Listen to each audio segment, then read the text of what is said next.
राजस्थान में अरावली पर्वत को बचाने की मुहिम चल रही है।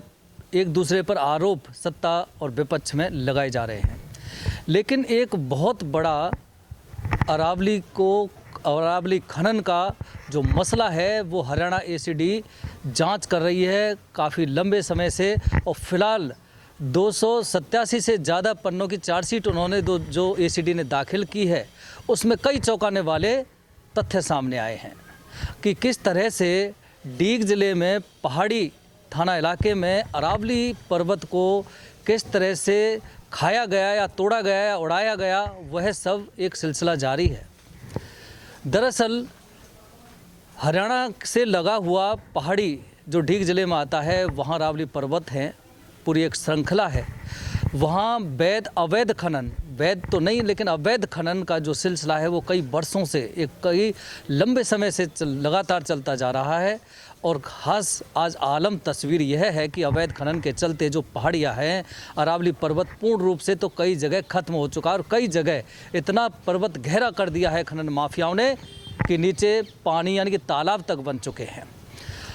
कुछ वर्ष पहले की बात है कि राजस्थान और हरियाणा के बीच में जो सीमा है वह पहाड़ी थाना इलाके में जहां अरावली पर्वत है, वहां हरियाणा के जो खनन माफिया हैं वो यहां से पत्थर ले जाना चाहते थे अपनी तरफ, रास्ता नहीं था।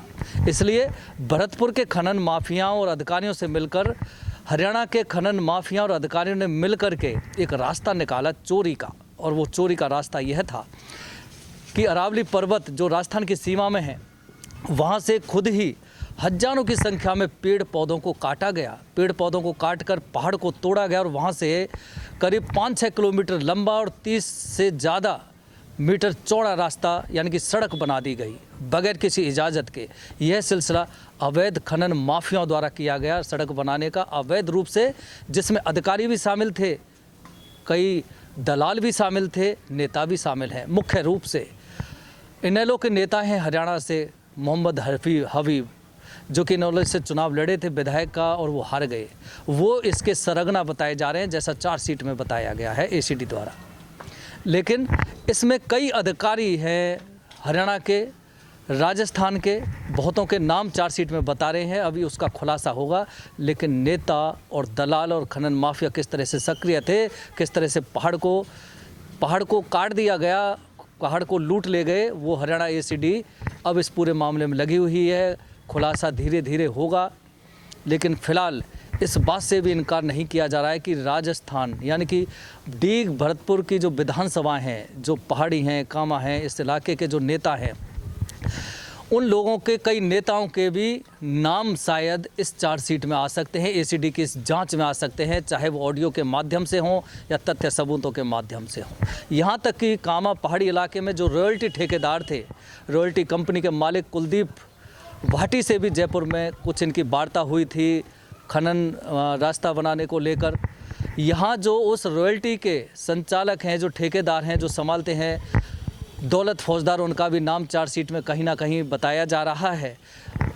आलम यहाँ तक है कि ये जो जांच सिलसिलेवार अगर ट्रांसपेरेंट तरीके से हरियाणा एसीडी की चलती गई तो इसमें ऐसे बड़े नेताओं के भी नाम शामिल होंगे, उजागर होंगे, जिनकी शायद आप सोच भी नहीं सकते कि किस तरह से अधिकारियों के साथ बड़े बड़े नेता भी इस पूरे षड्यंत्र में, अवैध खनन में, पहाड़ों को लूटने में और अवैध रूप से राजस्थान से हरियाणा तक रास्ता बनाने में, जिससे अवैध खनन की सामग्री सप्लाई हो सके, उस साठगांठ में शामिल रहे।